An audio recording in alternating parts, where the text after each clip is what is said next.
Salve galera, tudo bem? Estou aqui hoje para falar sobre 1984, leitura obrigatória para a prova da UERJ. Você me pediu e eu preparei uma série de aulas para debater o texto, conversar sobre algumas ideias que podem ser cobradas no vestibular da UERJ. Vem comigo que o projeto começa agora.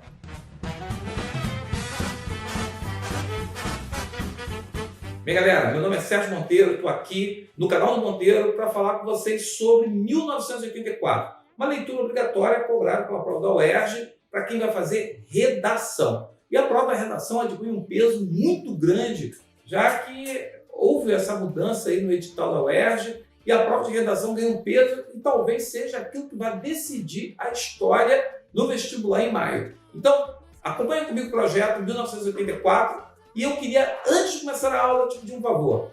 Dá um like, compartilha, passa o sininho, toca o sininho e, é claro, indique para os seus amigos, para os seus colegas, porque o projeto aqui é um projeto gratuito e nós estamos aqui com a intenção de ajudá-lo a obter a melhor nota possível para o exame. Bem, essa primeira aula eu quero fazer uma apresentação geral da obra. O livro, esse aqui, né, 1984, muitos alunos, desde o ano passado, já estão discutindo, trocando ideias, debatendo, e aqui no canal do Monteiro e lá no Instagram do Monteiro, eu tenho convidado professores de História, Filosofia, Sociologia para discutirem as ideias de 1984. Tem sido bem interessante, porque os professores têm trazido referências bibliográficas, têm indicado temas que podem ser cobrados pela UERJ e dando orientações que você pode utilizar para poder discutir o texto e pensar a organização textual. Então, se você não sabe ou ainda não viu, passa lá no IGTV, no Instagram do Monteiro, né? @do.monteiro e conheça o projeto melhor, tá bom? Então vamos lá. 1984, se eu olhasse para o lado, não estranha, porque eu estou com tela lá no fundo, tem luz de cá, tem luz para lá, então estou mexendo em teclado. É uma confusão, mas eu espero que você entenda. Então vamos lá. 1984 é um livro escrito por George Orwell. Cada um pronuncia de um jeito. E 1984 é um livro que foi escrito em 1948, ou seja, e foi publicado em 1949. O George morreu em 1950, 6 meses mais ou menos depois do lançamento do livro. E desde que o livro foi lançado, é um livro polêmico. E é um livro polêmico porque é um livro que, se nós pararmos para pensar, né, até o título, 1984, não era o título, era para ser o último homem da Terra. E foi um texto que gerou uma certa polêmica, porque ele só inverteu, né? O livro foi escrito em 1948, ele inverteu, ficou em 1984. E aí é interessante que a gente entenda que o contexto histórico da publicação da obra é um pós-guerra. Teve o fim da Segunda Guerra Mundial e o mundo está lançando uma série de incertezas. E nessa questão das incertezas, o stalinismo, né? Joseph Stalin, o grande ditador russo, para alguns o grande governante russo, isso aí depende muito de quem interpreta e de quem lê a história. Ele será alvo da crítica e para muita gente o grande irmão é inspirado na figura do Stalin. E aí é muito importante que a gente entenda que o contexto stalinista, a questão que passa nesse período também vai a Declaração dos Direitos Humanos, você tem o Estado de Israel que se torna independente, você tem a República Popular Democrática da Coreia do Norte. Todos esses contextos que vão levar a uma Guerra Fria também são parte de um futuro que já é antevisto ou que é previsto pelo escritor George Orwell. Para falar sobre ele, é muito importante que a gente entenda que George Orwell na verdade, Eric Arthur Blair. George Orwell seria um pseudônimo. Ele nasceu na Índia Britânica em 1903 e era jornalista, escritor, cronista, ensaísta político. Ele foi um grande crítico do regime stalinista, como eu já falei, do regime soviético, e escreveu um clássico também, além de 1984, Revolução dos Bichos, que muita gente declara aí a crítica talvez mais feroz contra as ditaduras, aí, principalmente do Stalin, e ele morre em 1950, ou seja, ele morre aí com 47 anos e deixou aí pelo menos 2 grandes obras que até hoje geram um espírito que a gente chamaria de um jeito orwelliano para descrever, né? Uma forma de percepção da sociedade e um teor crítico muito forte. O romance de 1984, como eu falei, é lançado em ele é lançado em 1949, apesar de ter sido escrito em 1948. Quando você for ler o livro, eu aconselho que você leia as partes com muita calma, porque o livro são 3 partes aí. Temos uma primeira parte que você terá aí o conhecimento do contexto em que vive o personagem principal. Você terá a segunda parte, em que você terá o encontro do personagem principal com a Júlia, em todo um desenvolvimento amoroso, e o grande encontro com o O'Brien, que era a pessoa que ele acreditava estar do lado dele, e a terceira parte do livro, que é a parte ali em que nós vamos observar e presenciar os métodos e entender melhor o que é o partido, aquele que manda, aquele que governa, aquele que manda na história e que é liderado pelo Big Brother. E aí que vem uma questão muito interessante, né? A gente fala Big Brother, todo mundo fala logo Big Brother Brasil. O criador do Big Brother mesmo, ele afirma que ele nunca pensou em 1948, 1984. Eu acho difícil. A ideia, o contexto, a forma da vigília, da manipulação, do controle, está tudo ali. E essa coisa de você jogar para a plateia uma série de pessoas que ficam confinadas no espaço e que tem câmeras para todo lado, câmeras tomando conta de tudo aquilo que acontece na casa e que acaba, de alguma forma, atraindo o interesse, a curiosidade, a simpatia, o ódio das pessoas que assistem. Então a gente diz normalmente que o 1984 é uma ficção científica distópica. Por que isso? Porque ela vai trazer um ambiente ruim, pesado, opressor e que é o oposto da utopia, né? Então é bem interessante acompanhar as descrições, as referências de como os lugares, a questão da pobreza, a questão justamente da superficialidade das relações, e isso faz com que a narração seja extremamente introspectiva. E é uma narração em que o tempo todo nós vamos estar acompanhando os dilemas, conflitos, e até mesmo quando o personagem principal está discutindo, conversando com outros personagens, a narrativa ela mergulha nessa reflexão em que a personagem que se sente um desconforto com o mundo que ela vive, em que ele vive, na verdade, acaba fazendo com que ele acabe construindo uma série de questões que mostram que ele não foi convencido, não foi ainda inserido na ideia do sistema, na ideia do partido. Então é uma narração introspectiva, às vezes torna-se cansativa para algumas pessoas que não têm o hábito de ler, mas vale a pena você tomar cuidado e ficar atento às informações que são dadas, porque essas informações serão fundamentais para você desenvolver o texto da UERJ. Mas vamos lá. Quais são os elementos da narrativa? A gente percebe que o narrador atua em terceira pessoa. Muitas vezes ele usa o olhar do Winston, a percepção do Winston, que é o personagem principal, o William Winston, para poder narrar e perceber os fatos da sociedade. E apresenta as ideias desse mundo, que é um mundo em que você sabe que está sendo vigiado, que tudo é controlado e que existe alguém tomando conta na mínima percepção de que você é uma pessoa que não está adequada ao sistema, você pode ser vítima da polícia das ideias. Veja bem, a polícia das ideias que persegue e vaporiza, né, aqueles que vão parar no Ministério do Amor. Bem, quais são os personagens aí que nós temos? Nós temos o Winston, que é o personagem principal. Ele, em torno dele, seria o último homem aí, que nós vamos acompanhar toda essa jornada dele de questionamentos, de reflexões, de embates e de descobertas e de apagamentos bem interessantes. Nós teremos a Júlia, que será aquela que vai devolver a vida ao Winston no sentido de ser homem e de amar e de ser amado e de perceber que existe uma outra possibilidade de vida e de ver a vida fora daquilo que é mentira plantada para ele. Nós teremos o O'Brien, que é o cara que desperta um fascínio no Winston e que o Winston acredita que o O'Brien seja uma pessoa também insatisfeita com o partido ou o grande irmão e que seria um grande aliado infiltrado no partido para poder derrubar o sistema, derrubar a realidade em que ele está inserido. Temos o grande irmão, que em determinado momento nós vamos entender que o grande irmão ele não existe, ele seria aquela frase do diabo, né? Ele convenceu todo mundo da existência dele sem nunca ter se mostrado. E aquela coisa, como ninguém viu e todo mundo acha que ele vê, ele acaba sendo muito mais uma ficção do que propriamente uma realidade. E o Goldstein, né, que, o que um dia foi do partido e que depois se tornou um inimigo do Grande Irmão. E que a Goldstein tem dedicado diariamente os 2 minutos de ódio. Aquele momento em que as pessoas são levadas para uma sala e que ficam ouvindo o discurso do Goldstein e que elas acabam sendo levadas a xingar, gritar. A mesma coisa que você faz com Big Brother, com outros programas aí, que você fica assistindo e fica xingando, vai pro Twitter, fica xingando, fica fazendo memes, falando que você está com raiva, que você passou mal, perdeu o sono. Você perdeu o sono, passou mal, mas no outro dia você está assistindo porque você quer saber o que vai acontecer. É por isso que o João Paulo Ribeiro dizia que a ficção é muito mais interessante que a realidade, né?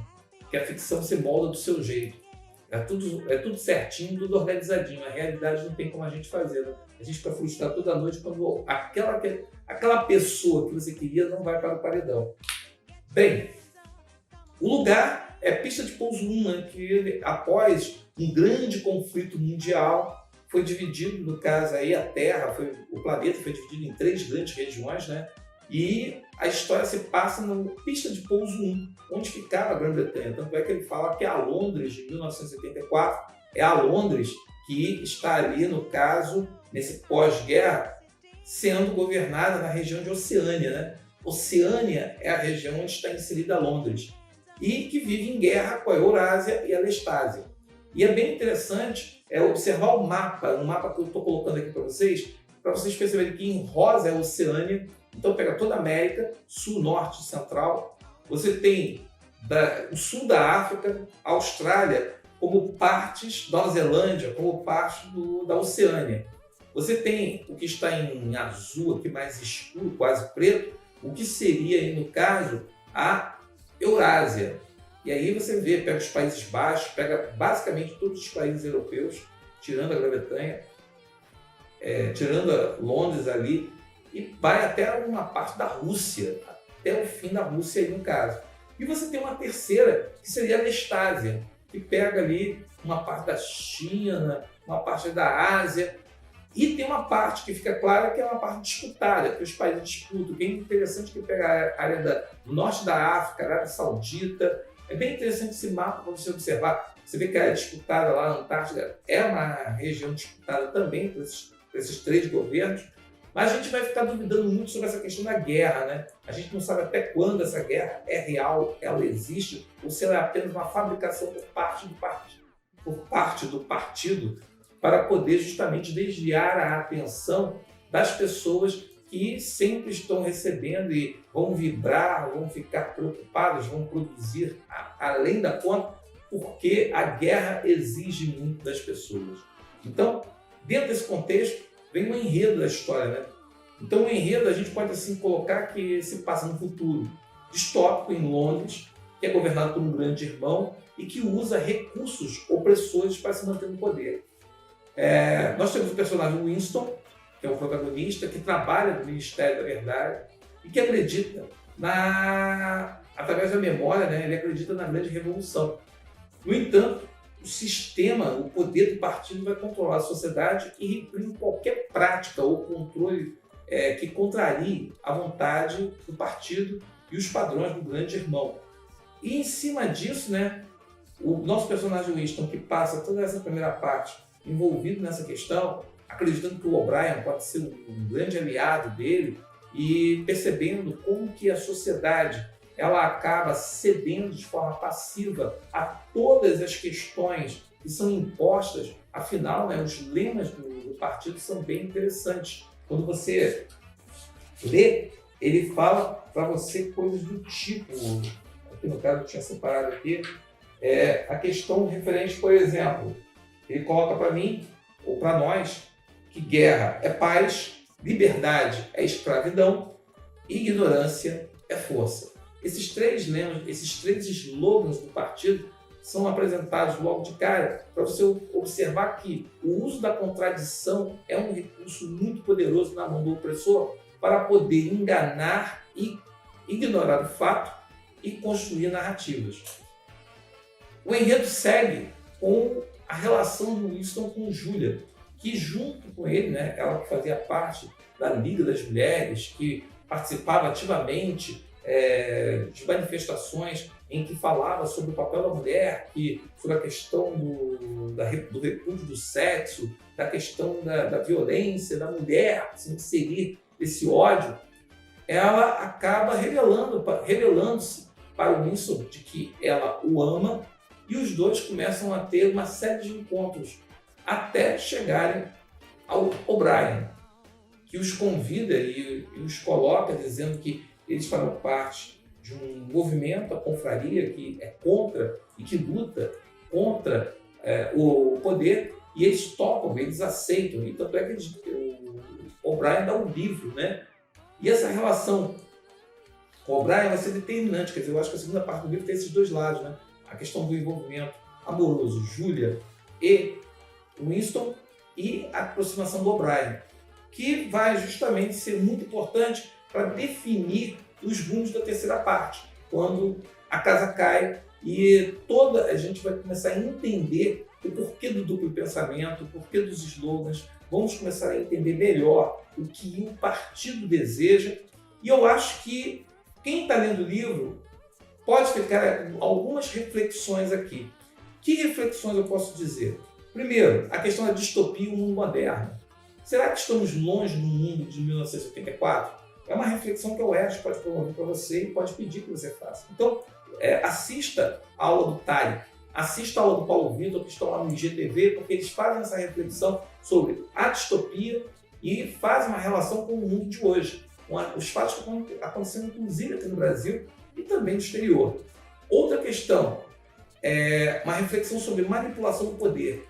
Como que o poder ele manipula através da mídia, dos meios de comunicação, sobre as redes sociais, como ele controla e como ele manipula a população, manipula a sociedade do bem e do mal. Se pode haver manipulação boa, né? Outra questão interessante que é a reflexão, a censura. Como que a censura ela funciona para poder tirar das pessoas a informação, não deixar que a informação, o fato, seja percebido pela coletividade. E aí vem censura, repressão e alienação. Veja bem, está acontecendo, nós estamos passando por um período em que a vacinação está parada e as pessoas estão discutindo Big Brother. As pessoas esquecem de discutir a questão da vacinação, por exemplo. Então, censura, repressão, alienação. Como que isso organiza, como isso funciona? Outra coisa que eu acho interessante, a questão da privacidade de exposição. Lá no 1984, nós temos uma relação em que as vidas não são privadas porque a teletela tira a privacidade das pessoas. Ele toma conta da vida das pessoas. As teletelas têm a capacidade de ouvir, não só transmitem, mas também como ouvem e percebem qualquer atitude que seja diferente daquilo que seria o programado, que seria o comum. Então, e hoje, né, fazer uma ponte com hoje, que hoje todo mundo liga a câmera e grava reels. As pessoas dançam, as pessoas fazem gracinha e as pessoas querem ser vistas. Então, essa diferença dessa relação é bem interessante. A importância sobre o passado e a memória. Pessoal, o passado, ele está aí, né, o historiador, a função do historiador é justamente estudar o passado, registrar o passado e trazer esse passado para o presente, para que você, no presente, possa entender como você chegou à situação que se encontra hoje.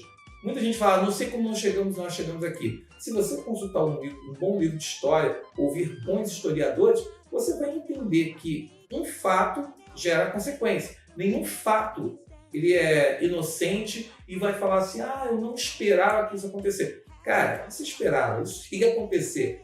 Já estava ali previsto. Uma das possibilidades era o que a gente está vivendo. Então, o estudo do passado e da memória. Por que o grande partido, o partido que controla tudo, o grande irmão, ele está sempre reescrevendo e revendo o passado.